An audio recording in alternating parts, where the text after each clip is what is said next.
या I tell you one case, हमारे पास एक इत्तला आई 4 बच्चे अगवा हो गए, गुम हो गए। अगवा की FIR दर्ज हो गई।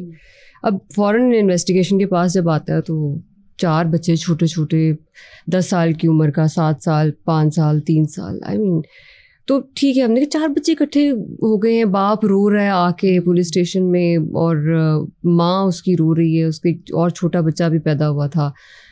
हम अब कह रहे हैं जी टीम्स बना दी मैंने, ठीक, सारा जो हमारे सारे SPs भी, फिर हमारे DSPs भी, एवरीबडी वाज सर्चिंग, लाइक वो हमने टीम्स बना के लगा दिया, कैमरास भी देख रहे हैं, सारा कुछ कर रहे हैं। अब उसके बाद शाम तक, that's what I am telling you, कि जब एक वो जिस तरह हमें भी इस तरह फील होता है समटाइम, ये ज़रूरी नहीं है एविडेंस बेस्ड तो है।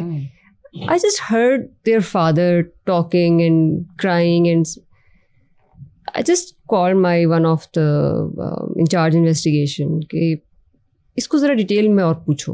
मुझे नहीं पता क्या मुझे फील हुआ कि इसको डिटेल में क्या पूछो। आई कांट से कि मुझे एग्जैक्टली कुछ ऐसा लगा कि पूछो इससे डिटेल, क्या, कब, कहाँ से बच्चों को कहाँ लेके गया, फिर क्या किया। फिर उसने जब सारा बताया, then we saw all the cameras.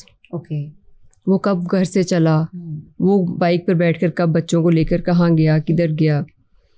जब हमने वो सारा देखा एंड देन वो नहर पर आखिरी दफ़ा केले उसने ख़रीदे हैं और उसके बाद वो कैमरा में नज़र नहीं आया, और हमने फिर उसको पूछा कि तुम उसके बाद कहाँ गए थे। अच्छा, उसके बाद फिर और तमाशा उसने किया, क्योंकि फिर सोसाइटी में ऐसे ही होता है ना, जब आप वो जी मैं ही बाप हूँ, मेरे बच्चे अगवा हो गए और मतलब मुझसे ही सवाल जवाब हो रहे हैं।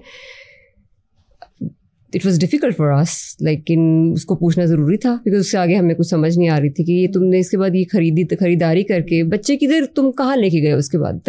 तुम अचानक कहते हो कि तुम दुकान पे खड़े थे और बच्चे पीछे से गायब हो गए। तो फिर जब पता चला कि जब उसको सही तरह पूछा कि भाई तुम्हारी बात समझ नहीं आ रही, हमें समझाओ कहाँ लेके गए, फिर उसने बताया कि वो बच्चों को नहर के ऊपर लेके गया। नहर पे वहाँ पर उन्होंने केले खाए बच्चों ने, और फिर उसने 4 बच्चों को नहर में धक्का दे दिया। ओह गॉड, ये बाप ने किया? ये बाप ने, सगे बाप ने? सगे बाप ने। उफ़ अल्लाह।